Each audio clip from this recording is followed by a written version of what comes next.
This is House Planning Help, episode 224. Hello, I'm Ben Adam Smith, and this is the podcast for you if you're interested in self-build, because I'm exploring what houses we should be building in the 21st century and trying to break down the major roadblocks that may get in our way. And coming up in this session, we're back with Rob Wiggans from R&P Property. He's been on the podcast before. It's another episode on land, although this time we're focusing in on due diligence. What does that mean? How can we have confidence in our purchase?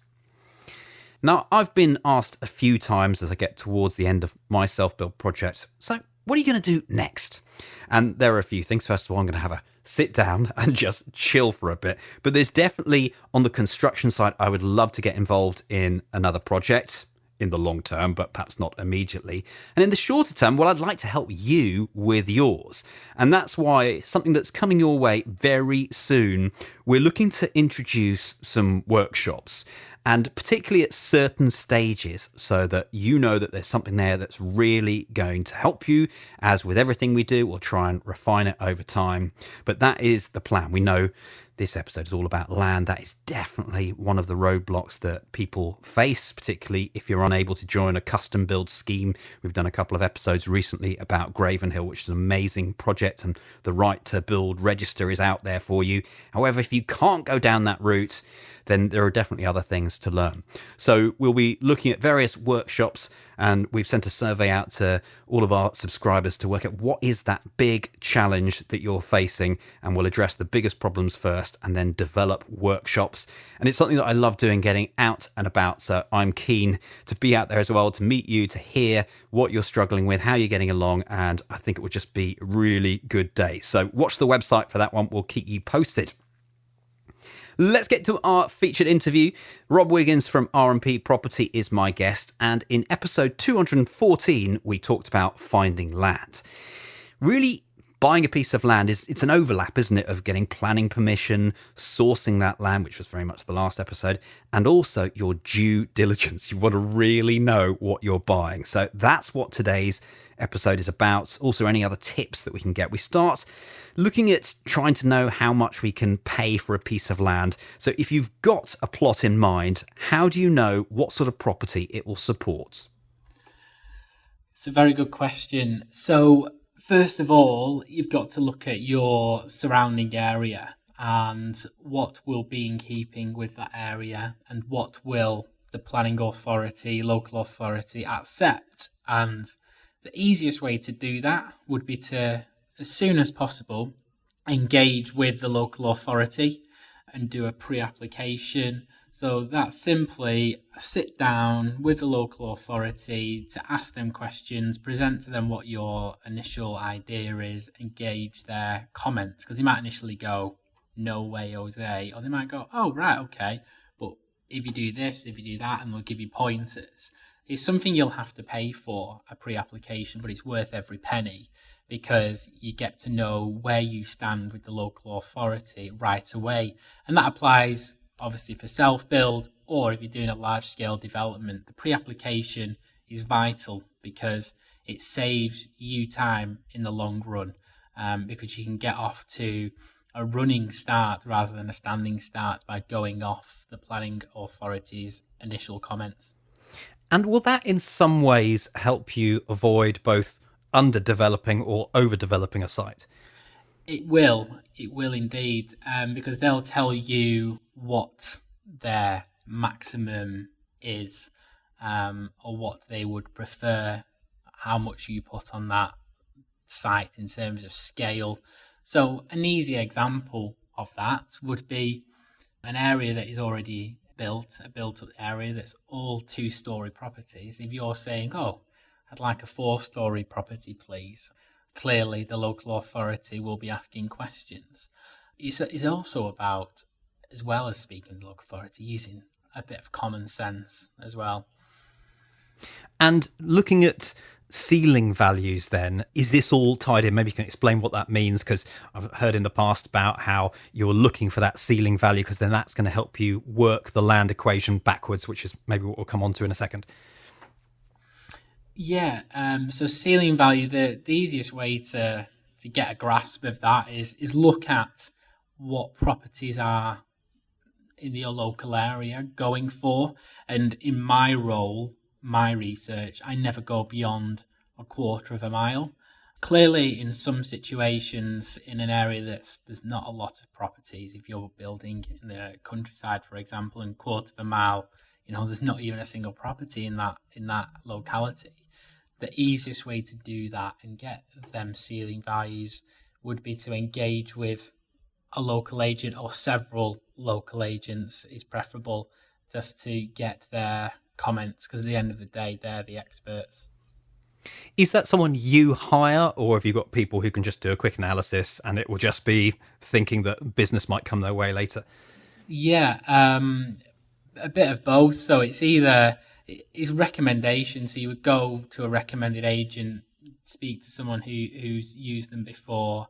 You don't have to have that relationship with the agent. It can just be a case of a quick phone call, and also using the internet, using online to gauge the values.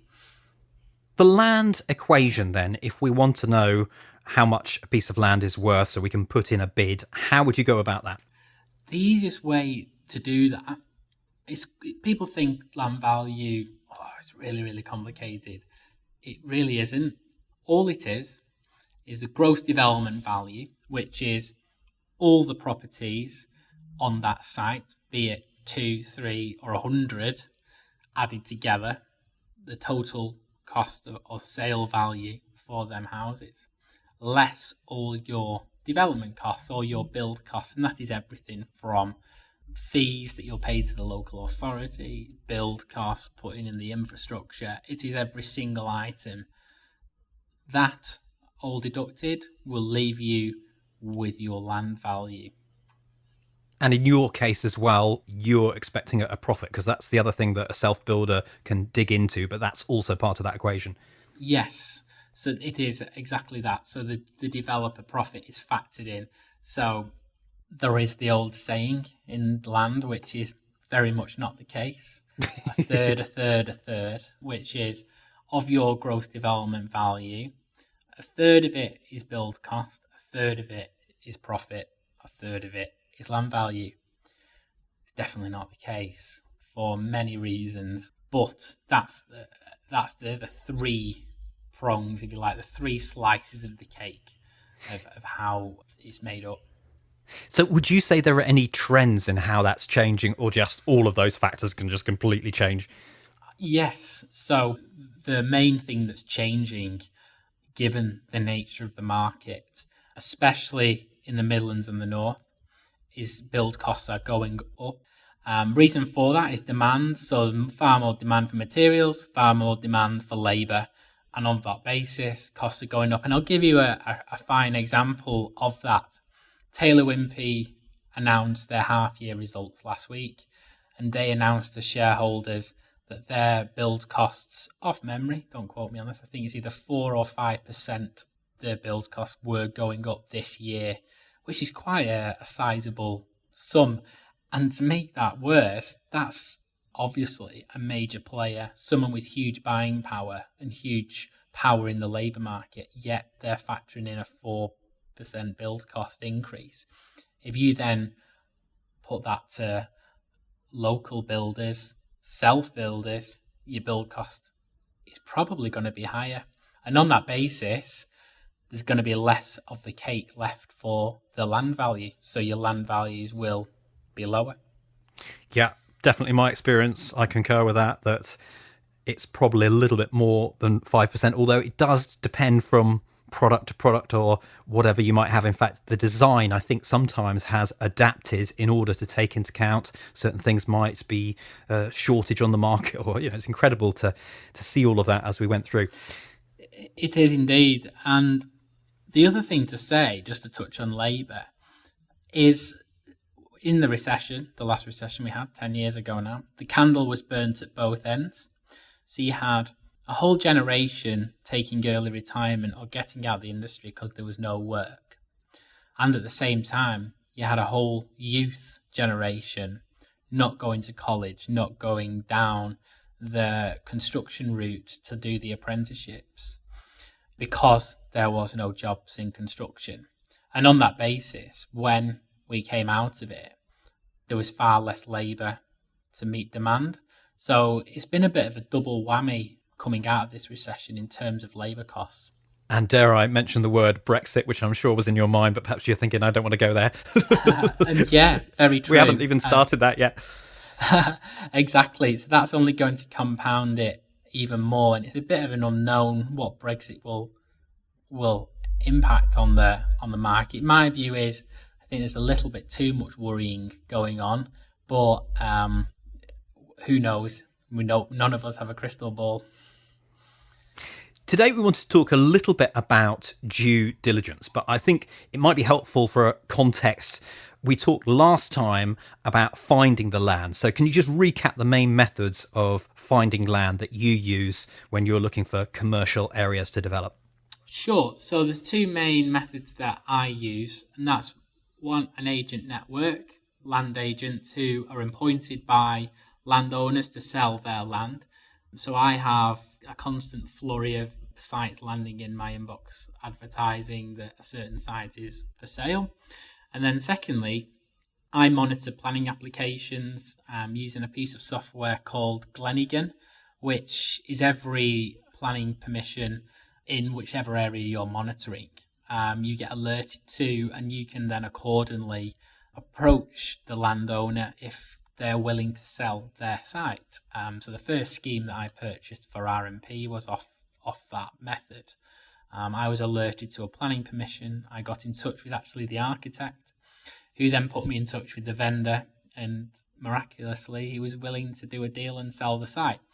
And then there is a third prong, and that's online, looking at Rightmove, Zoopla, the traditional methods for property, and you'll see plenty of pieces of land on there. Usually them sites have done the rounds, not always. So a lot of people who may be interested have already seen it. It's been sent to them in the agent network. And then there's a couple of other avenues you can actually explore, such as auctions. And you'll see on the auction catalogue sites that will be available. Obviously, with it being an auction, there may be something wrong with the site. But more value can be gained that way as well, using that method. What is due diligence then, as we refer to it? Yeah, due diligence is the vital, critical research that any person buying land has to conduct in order to provide security to their purchase and ensure that whatever they're buying is right for their objective for that particular site, and mostly that they will make money on it, or that they can put a house there that they would like to live in. So there's several key pieces of due diligence that you have to explore in order to buy a site. And when you go through with buying something, what percentage then are you confident that you've done your due diligence? As confident as I can be. Percentage wise, that's a good question. I would probably go as high as 98% confident. Good. Because of how much detail I feel I want to go into before committing the purchase, or putting it more specifically, that my MD would sign it off. It's not my money. That's probably another reason why I do so much due diligence, is if I did not do my due diligence, I don't know how long I would be here for. So yeah. And there's one thing to say, though. You can do all the due diligence in the world and something still can go wrong. But the more due diligence you do, the less risk there is. Yeah, you're managing risk, aren't you? And we're going to talk through some of those points that you might set out. And the big one, let's just talk about the physical piece of land, first of all. Mm-hmm. Yes. So in terms of the site itself, there's one key piece of due diligence that you have to explore, and that is below the ground. So you need to understand the ground below the site. So what I mean by that is you need to do a ground investigation, which will dictate what foundations can go on that site, or is required to build whatever property you're willing to build or wanting to build, should I say. So that will tell you whether the site is in an area of coal mining. Is there a mine shaft below it? Are you building on a bog? Are you building on lovely clay soil where you just need to do strip foundations? But without that piece of due diligence, you could buy a site and realise you have to spend an extortionate amount of money, i.e. huge piled foundations, to put your house on that particular site, and the costs could be astronomical. So I will say that you could probably build on virtually all pieces of land. It's just that for some pieces of land, you'll need unbelievably deep pockets to build on it. So that's why ground investigation is fundamental to your research. And thinking back to my own build, this is a while ago, and the details are very sketchy, there was quite a lot of information that I seemed to be able to get from searches. So is that reliable? Is it just something that you automatically do and then you have to take it further? Yeah, so there's two phases to a ground investigation. There's a phase 1 and a phase 2. A phase 1 is simply a desktop study, and you would appoint a ground consultant to do that desktop study, and that is using historical mapping and historical records to assess that exact site of what has been there historically, i.e. is there any record of mine shafts below that site? Has there been a petrol station on site? Or has there been a particular trade on that site which could have contaminated it? So there's many strands to a ground investigation, such as gas, looking at poisonous materials that could be there, such as arsenic. And again, coal mining is a big one.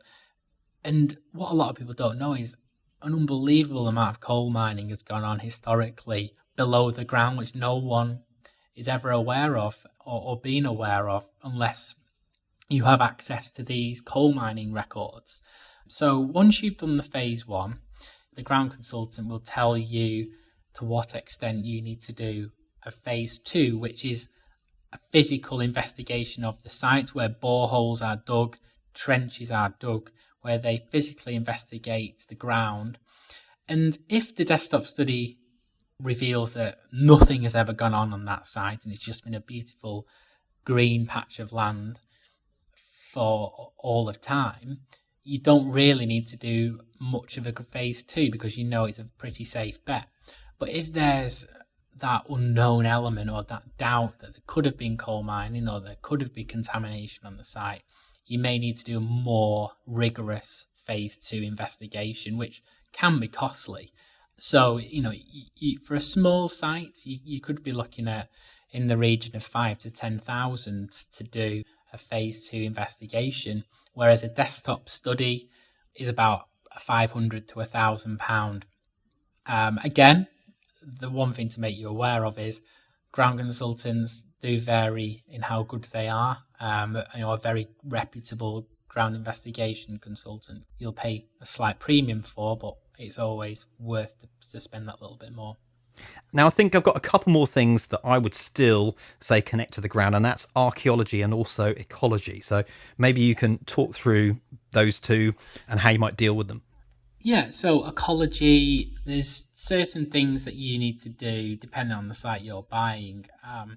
So ecology, key surveys that you may need to do, and the extent of these surveys will be dictated by the local authority.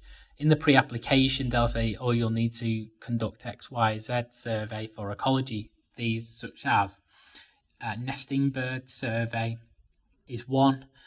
You might need to do a great crested newt survey. You might need to do a barn owl survey. There's a lot of different surveys you can do under the ecology umbrella, and the local authority will make you aware of what will need to be done. And that will vary on the extent of the site. So I'll give you another example. If you're buying a site with an old building on it, or a disused building, you'll need to conduct a bat survey because there may be bats on that particular site. So it is very site dependent, but they form an essential part of the application. And if you don't do them, it will be a condition on planning that you do that before commencing any work. Because it's hard to see with something like archaeology, for example, that you're not going to be sitting on top of a Viking longship or anything like that. So is it when you start digging in and you uncover something, or if you pull out a golden tempe, then everything's... That's similar to a ground investigation where a desktop study would be done for archaeology to begin with. And if nothing of note is flagged on the desktop, you won't need to do anything intrusive. However, if historical records, very much like ground investigation, do reveal something that needs to be checked out, then a dig will be done. And it is liaising with the local authority of what the findings are, and they'll dictate what needs to be done. I've never come across anything in my time that needs to be investigated intrusively, but I have known of it. But it is very dependent on what is found. You know, whether you've come across Shakespeare's quill, for example. I bet someone has. Not me, luckily, on ours. Ground conditions, then, I've suddenly thought of, I don't know, drainage, whether that comes into what you said right at the beginning or what we need to think about with drainage. Yeah, so ground investigation will provide you some information as to what drainage, how good the drainage would be, but that would be another survey that you can conduct by doing a drainage survey, a flood survey, which will dictate what is required for you to do to effectively drain both surface water and foul from your house. So from a foul perspective, it would be how far away are the nearest sewers. Secondly, surface water would be how close is the nearest surface water drain. And again, the survey will dictate what you need to do in order to put adequate drainage in there. And if you don't have the drainage design in place at the time of planning, it will be a condition on the planning application, if you get planning, that you have to submit drainage design for surface water and foul before you can commence work. Drainage is obviously one of the services too. So how do we think about electricity, gas, all of those sorts of things when assessing a piece of land? So you can get a services consultant to do that for you, to look at, to assess what services are in that immediate locality, and the local authority, and contacting the local service providers such as United Utilities. You would contact to provide records of water in that locality, and they will also give you a quote how much it would be to connect water to your house from the local network. So the easiest route is either the local authority and contacting the local service providers. I will add as well that it does take a long time. So it's one of the issues that's cropped up on our project, even in this very late stage. So it does seem funny how that can happen when we actually started all this research on day one, that we can still be having issues later into the project. So I'm just going to throw that in there for what it's worth. Yes, and I've experienced exactly that too. It can hold things up, hold developments up, and until you have a solution that's actually cost effective as well. And there is even a possibility in my own house that we might be camping in it if we don't have any water for the first few weeks. We need to get out the rental property. Okay, and I think the other main thing that I've got this side, and then I'll see if there's anything else that I've missed, is just access and what that means. Yes, access is fundamentally, can you adequately get vehicles in and out of that development, and that adequately get emergency services, waste trucks in and out of that site. Obviously, that will be dependent on whatever you're building. So if you're just building a single house adjacent to a road, the access requirements will be very different from building a large-scale development. But there's two things that you need to bear in mind. One is display or visibility display. So can you reverse out of your drive and adequately see traffic? Can traffic see you coming the other way? And also, if you're building a number of properties, is there a wide enough access for the number of vehicles that's going to be coming in and out of that site? And the answer, the way your answer lies, is to consult a traffic consultant who will be able to do all that for you and provide the answers that you need, because they do form a fundamental part of any planning application is adequate access, and access that the local authority are happy with, and that their traffic man appointed by the local authority is happy with the plans that you provide, and that it's fundamentally safe for that development to go ahead. And there is a legal side as well to access, isn't there? There is. So in terms of the access that you're using, are you crossing anyone else's piece of land, which could be going down the road, have ransom strips there? So are you legally able to get in and out of that site from a title perspective and a covenant perspective? And the answer lies consulting a solicitor to review your title and adjacent titles, and they'll be able to give you the answer. Now, if you're crossing a piece of land that is unregistered and someone comes out the woodwork to say they own it, they are able to prove ownership of that land, an insurance policy would cover you for that and pay out the cost of the development, or to adequately pay the owner of that piece of land. And this does happen even on a number of the sites that I've seen. Little issues crop up. The one I'm thinking of it was a lane that nobody knew who owned it.